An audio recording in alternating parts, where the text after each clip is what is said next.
वो देखिए डॉक्टर साहब, को बहुत मजा आया। ठंडी में खांसी आती थी ये तो ठीक है, लेकिन साला गर्मी में भी खांसी आ रही है।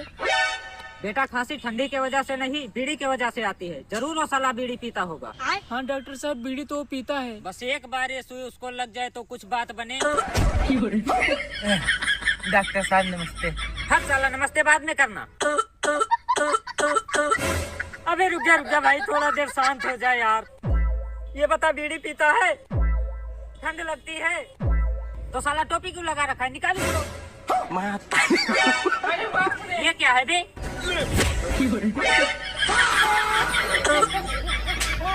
ऑफिस मजाक नहीं।